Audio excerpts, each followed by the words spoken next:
자, 한동훈 대표의 목소리를 조금 더 들어보고 이야기를 이어가도록 하겠습니다.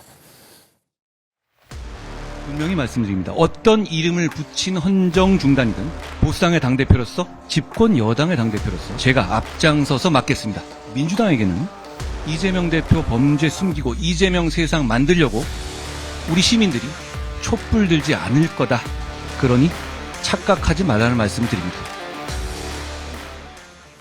예, 범죄 혐의자에게 나라를 내주지 않을 것이다. 어제 또 뭐 헌정 중단을 막을 것이다. 이런 취지로 얘기를 하면서 어떻게 보면 이제 윤 대통령과의 화합 모멘트를 이재명 대표를 막기 위한 계기로 삼겠다. 이런 취지로 얘기를 한 건데 이 이재명 대표 1심 앞두고 좀 강한 대화 공세를 예고한 셈이 아닐까요? 원래는 11월 달이 이재명 대표의 선고가 15일, 25일에 예정되어 있기 때문에 네. 아마 민주당이 곤혹스러운 달이 될 거다라는 게 보수에서의 시각이었는데 네.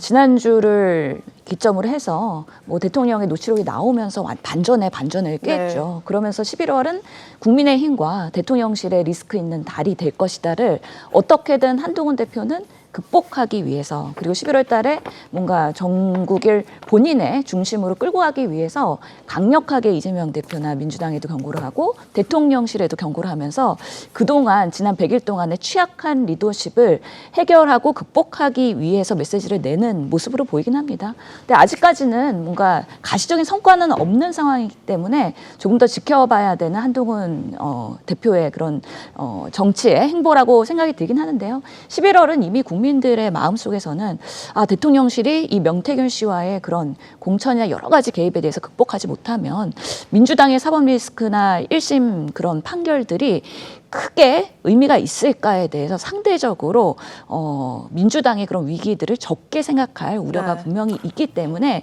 이런 부분에 있어서의 한동훈 대표가 하루하루가 메시지를 강력하게 되면서 대통령실과의 그런 뭔가 교감을 해야 된다라는 그런 절체절명의 상황이 있지 않나라는 생각도 듭니다. 물론 뭐 민주당 측에서는 그렇게 생각하실 수는 있습니다만 이재명 대표 1심 판결도 대단히 11월에 중요한 일정이긴 하죠. 뭐 이제 윤석열 대통령이 7일에 기자회견하고 난 다음에 여러 가지 해명을 또 하지 못한다 손치더라도 11월 15일과 25일에 있을 위증교사와 선거법 위반 1심 선고는 또 우리 정치사회도 굉장히 중요한 일정 중에 하나가 아닐까라는 생각도 듭니다. 네, 맞습니다. 제가 최근에 한동훈 지도부 아주 그 고위 당직자를 취재를 한 적이 있는데 그런 이야기를 했어요. 지금 이게 용산과 부딪히는 것이 딱 멈추는 시점이 있다. 그건 뭐냐면은 탄핵이 진짜 실제로 들어갈 때다. 그때는 그 박근혜 대통령 당시에 트라우마가 있기 때문에 거기까지는 절대 안 간다는 이야기를 했어요.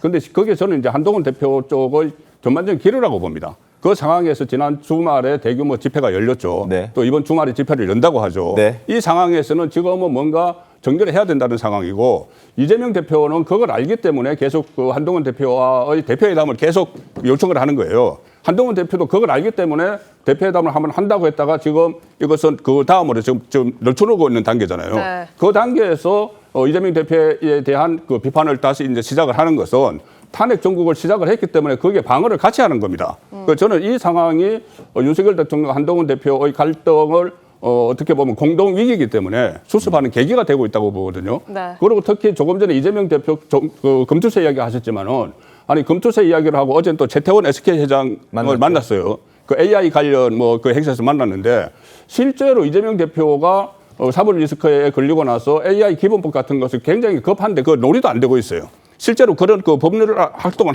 안 하면서 일종의 보여주기 식으로 최태원 그 AI 그 행사에 가는 것이나 아니면은 주중에는 저렇게 금투세 같은 거 민생을 위한 법안을 이야기하다가 갑자기 주말에는 대규모 탄핵 집회를 여는 이런 모습들 때문에 이게 그 한동훈 대표 입장에서도 이런 상황이 계속되면 안 된다는 그런 생각을 저는 가지고 있다고 봅니다. 물론 뭐 이제 보여주기식의 행사를 했다라는 부분은 이제 개인적인 의견으로 죄송합니다. 보여주기라는 표현은 그렇습니다. 어쨌든 그 행사에 참석한 것이. 네, 그렇죠. 저는 이재명 대표의 이 사법 리스크 시계가 점점 빨라지고 있는 상황에서 대통령의 탄핵의 드라이브를 지금 세게 걸고 있다고 생각하고 그것은 대통령과 한동훈 대표의 어떤 정치적 대립을 훨씬 넘어서는 헌정 중단에 아주 위급한 상황이기 때문에 여기에 대해서는 여권이 총력을 다할 거라고 봅니다. 말씀 주신 대로 이재명 대표와 민주당은 지난주 목요일에 대통령의 그 육성이 담긴 녹취록을 공개했고요.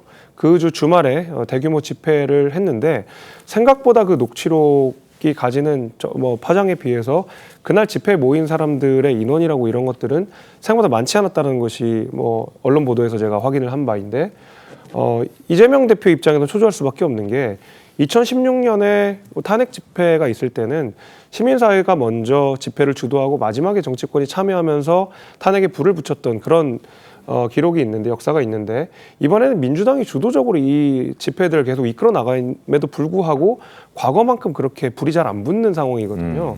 저는 이재명 대표가 본인이 가진 사법 리스크를 포함해서 네. 설령 윤석열 대통령이 중간에 내려온다 하더라도 그 반대급부가 이재명 대표냐, 이재명 대표가 대통령이 되는 걸 원하느냐라고 물어보면 거기에 동의하실 국민들은 별로 없을 거라고 생각합니다. 아마 그런 것 때문에 이런 집회도 하고 실제로 헌정을 유린할 만한 그런 이야기도 아무렇지 않게 지금 집회 과정에서 하고 있는데 여기에 대해서는 여권이 당연히 동의할 수 없는 것이고요. 저는 헌법을 준수해야 되는 정치인으로서 이것은 뭐 어떤 정책 대립 여부를 떠나서 여권에서 어떤 힘을 합쳐가지고 막아내야 되는 부분이라고 저는 생각합니다. 네.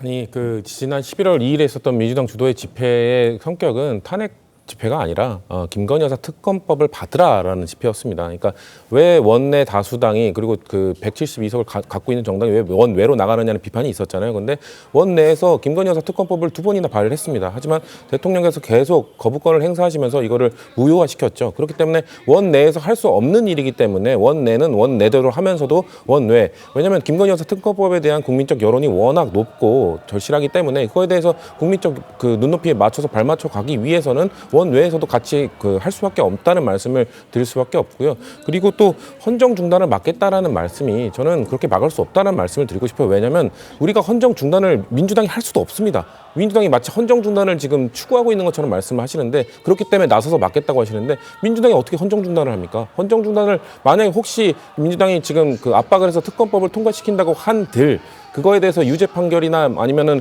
뭐 정말 탄핵 소추까지 가서 탄핵 판결을 하는 거는 헌법재판관과 재판부가 하는 겁니다. 법원들이 하는 겁니다. 이거는 마치 민주당이 그냥 이 그 특검법을 통과시키는 것만으로 뭔가 탄핵으로 이어지고 헌정 중단이 된다고 말씀하시는 거는 대한민국의 사법부를 무시하는 발언이라는 말씀을 드리고 싶고 그렇기 때문에 헌정 중단 얘기를 왜 민주당은 꺼내지도 않는데 벌써부터 지금 모르겠습니다. 조국혁신당의 집회는 성격이 다르다는 말씀 드리고 민주당은 지금 제1과제, 제 우선 과제는 김건희 여사 특검법 통과라는 말씀을 다시 한번 드립니다. 알겠습니다.